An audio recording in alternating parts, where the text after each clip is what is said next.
سورت محمد 4 رکوعات 38 آیات پر مشتمل مدنی سورت ہے اور ترتیب مصحف کے اعتبار سے سورت محمد کا نمبر 47واں ہے۔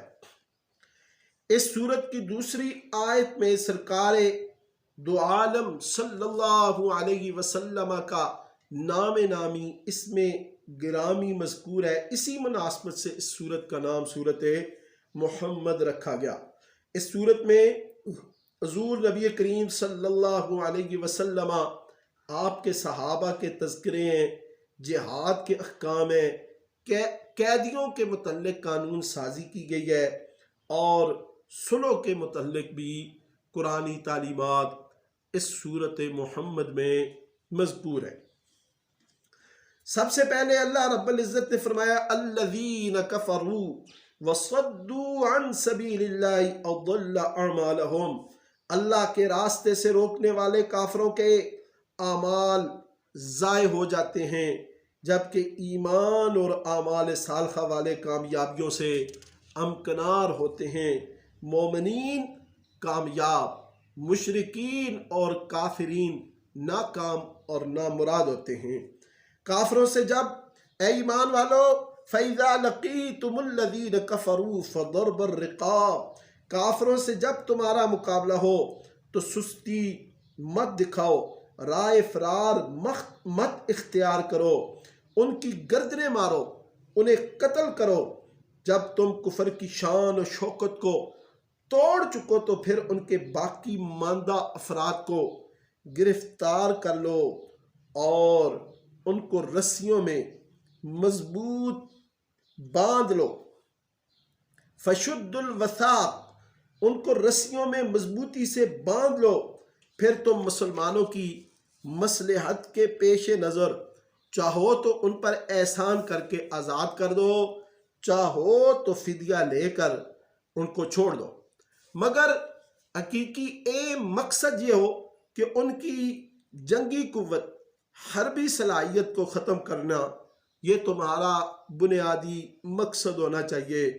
اللہ فرماتا ہے کہ آسمان سے آفت نازل کر کے بھی میں انہیں ختم کر سکتا ہوں، مگر تمہارے ہاتھوں سے سزا دلا کر تمہیں آزمانا چاہتا ہوں کہ کون مومن ہے، کون منافق ہے۔ کس کے پاس اللہ کے حکم جہاد کا حکم آتا ہے تو وہ اپنی جان مال قربان کر دیتا ہے، اور کس کے پاس جہاد کا حکم آتا ہے تو اسے غشی کے دورے پڑ جاتے ہیں۔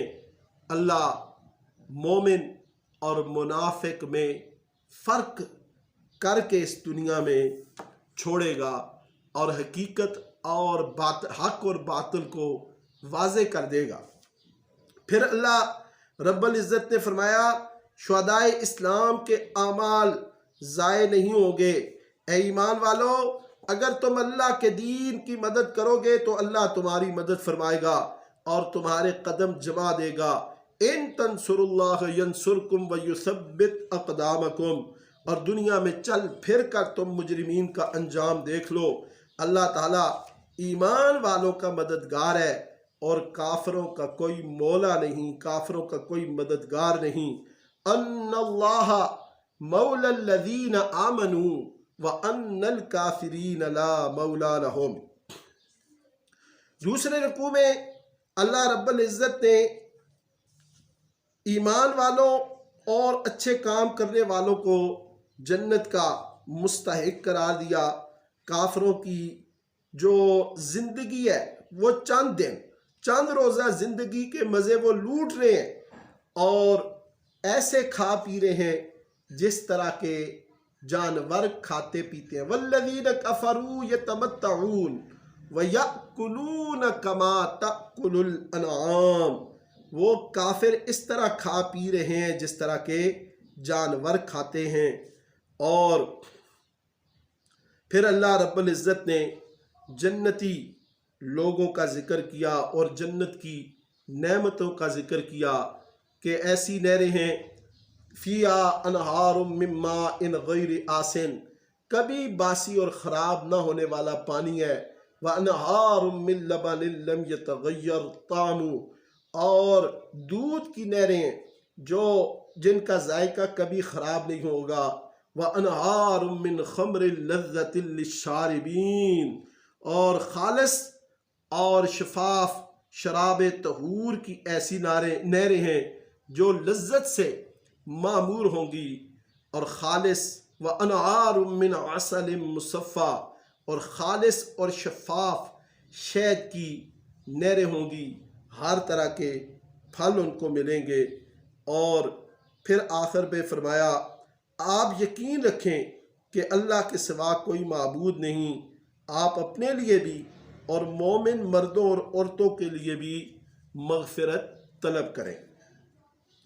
تیسرے رکوع میں اللہ رب العزت نے فرمایا وَيَقُولُ الَّذِينَ آمَنُوا لَوْلَا نُزِّلَتْ سُورَةٌ، ایمان والوں کی خواہش تھی کہ اللہ تعالیٰ کی طرف سے جہاد کا حکم نازل ہو۔ جب جہاد کا حکم اترا تو منافقوں پر موت کی غشی طاری ہونے لگی۔ اگر ان منافقوں نے اس طرح جہاد سے منہ موڑا تو یہ لوگ پھر الٹے اس دور جاہلیت کی طرف چلے جائیں گے جب وہ ایک دوسرے کی گردنیں کاٹتے تھے، جب بچیوں کو زندہ درگور کرتے تھے۔ افلا یتدبرون القرآن ام علی قلوب اقفالها، یہ لوگ قرآن میں کیوں نہیں غور کرتے؟